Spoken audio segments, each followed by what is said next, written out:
YouTube. Eh bien, écoutez, comme convenu, on se retrouve pour une nouvelle vidéo concernant Pixelmator Pro.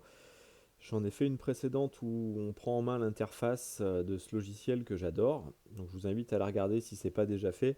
Le lien sera dans la description en bas. Et aujourd'hui, on va s'attaquer à une partie importante de ce logiciel, c'est les calques et les masques. Donc, on est d'accord que les calques et les masques n'ont pas été inventés par ce logiciel-là, et qui sont utiles depuis très longtemps sur les logiciels de photo, mais là on va prendre en main justement tout ce qu'on peut faire avec ces calques et ces masques sous Pixelmator Pro. Donc comme on l'a vu sur la vidéo précédente, les calques ils sont tous sur la partie gauche maintenant. Donc là on voit que pour l'instant j'en ai qu'un seul, avec la possibilité de les mettre sous forme de liste ou sous forme de vignette. Donc vignette, je vois vraiment plus que l'image, il n'y a plus le texte. Moi j'ai l'habitude de travailler avec les listes parce que là on va pouvoir, avec un double clic, leur remettre un nom facilement.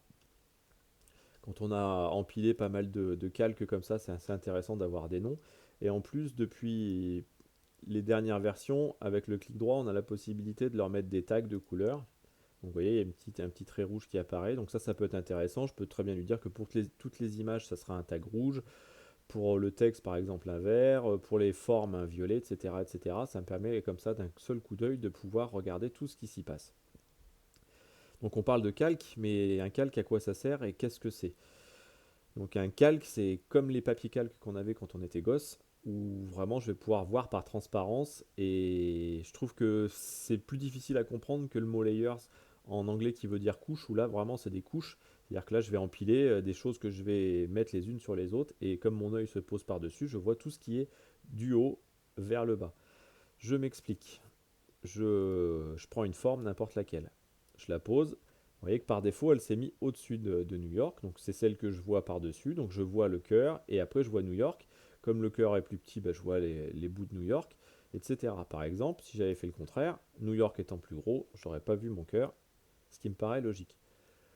Pourquoi faire des calques et pas simplement reprendre une photo, faire un cœur ici, un texte après? Et ben l'avantage que ça a, ça, c'est que c'est pas destructif et que je peux le bouger quand je veux. Je peux revenir sur mon calque à tout moment. Si j'avais fait un cœur directement sur ma photo, sans créer de calque, puis vous avez vu que là, par défaut, de toute manière, j'ai pris une forme, il m'a directement, lui, créé un calque. Ça me permet de pouvoir me dire à tout moment, bah non, tout compte fait, ce truc-là, j'en veux plus, je veux le mettre en bleu ou je veux changer. Je peux revenir dessus.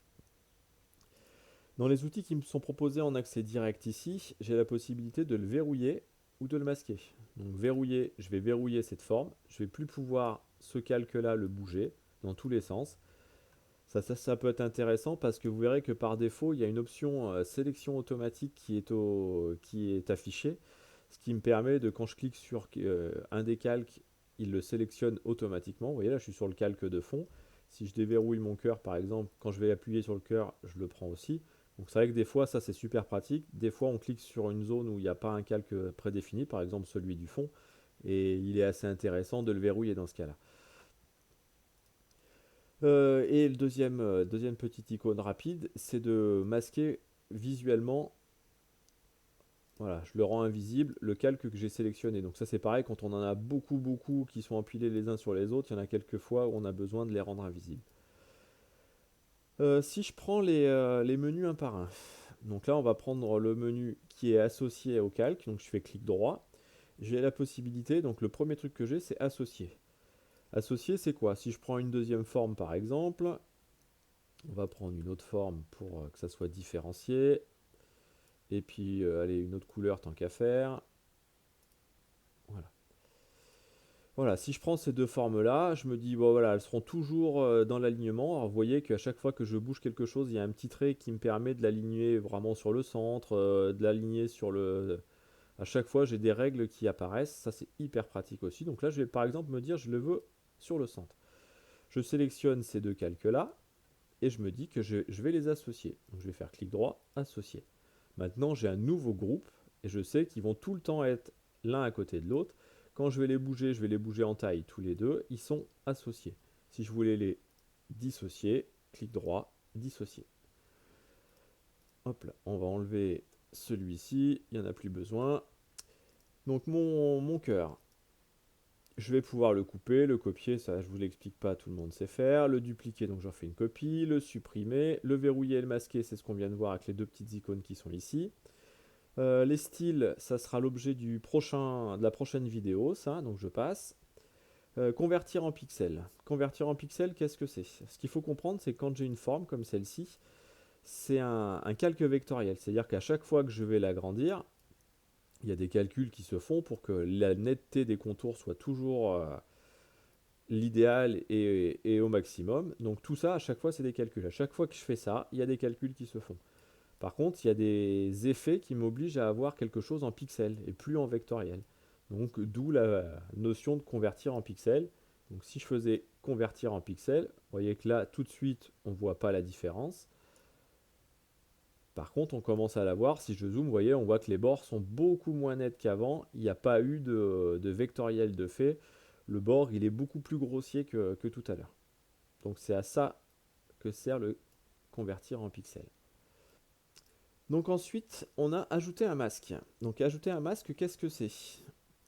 Donc ajouter un masque, vous allez voir que si je fais ajouter un masque, j'ai bêtement un carré blanc qui apparaît à côté. Donc à quoi ça peut servir?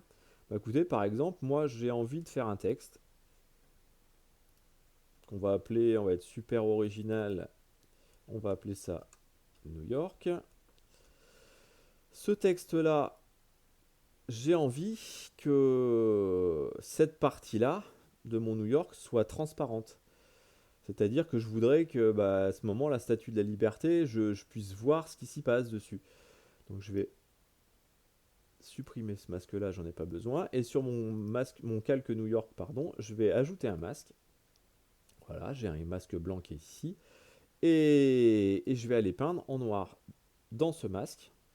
Ce qu'il faut comprendre, voilà, c'est que tout ce qui est blanc est visible et tout ce qui va être noir sera invisible. Donc là, je vais simplement, moi, avec mon pinceau noir, colorier la zone qui m'intéresse. Vous voyez qu'on voit ce que ça fait exactement ce que je voulais que ça fasse. Et là, on voit des traits noirs qui apparaissent. C'est le masque que je viens de créer. Donc on est bien d'accord que ce masque-là, il a été créé sur ce moment-là de la photo. C'est-à-dire que si je déplaçais, moi, mon calque ici, vous voyez qu'il a été effacé de cette partie-là. C'est pas vectoriel, tout ça. C'est pas un calcul. Je vais le remettre à sa place. Par contre, ça fait le travail. Ça fait exactement ce que je voulais. Donc c'est à ça que sert ajouter un masque. Clic droit de nouveau. Donc ce masque-là, je vais pouvoir le désactiver temporairement ou le supprimer. Donc là, je vais le supprimer. On n'en parle plus. Vous voyez que là, depuis que j'ai fait un texte, j'ai quelque chose de nouveau qui est apparu, qui est convertir en forme. Alors convertir en forme, ça peut servir exclusivement pour du texte.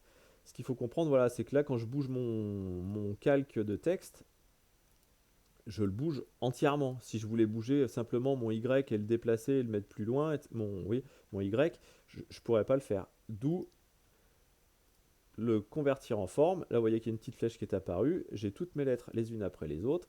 Et là, je pourrais très bien, alors je prenais l'exemple du Y, on va le faire avec le Y, déplacer mon Y, que ça soit en taille, en couleur, en tout ça. Je peux vraiment gérer tout ça complètement indépendamment. Donc c'est ça le fait de pouvoir le convertir en forme. J'ai des formes différentes. Je peux très bien voilà, tout bouger, avoir quelque chose de complètement démembulé. Et si je voulais le remettre en forme, j'aurais juste à faire clic droit, fusionner les éléments de forme, et là je me retrouve avec exactement ce que j'avais tout à l'heure, mais avec mes mouvements qui ont été pris en compte. Donc voilà à quoi ça sert. On va continuer, clic droit, donc convertir en style, ajouter un masque, on l'a vu, créer un masque d'écrêtage. Alors un masque d'écrêtage, à quoi ça sert et qu'est-ce que c'est? Un masque d'écrêtage, c'est dans le cas où j'ai deux calques. Donc là, en l'occurrence, ces deux calques-là. Et par exemple, si j'avais voulu, je vais garder mon cœur, je vais l'agrandir un petit peu. J'avais voulu que la tête de la statue de la liberté soit dans ce cœur-là. Tout soit écrêté autour de ce cœur-là.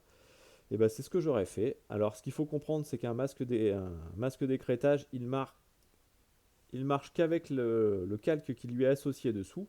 Donc j'aurais pris New York, je lui aurais dit crée-moi un masque d'écrêtage. Par défaut, paf, il m'aurait mis une petite flèche pour me dire qu'il était écrêté en fonction de la forme qui est en dessous.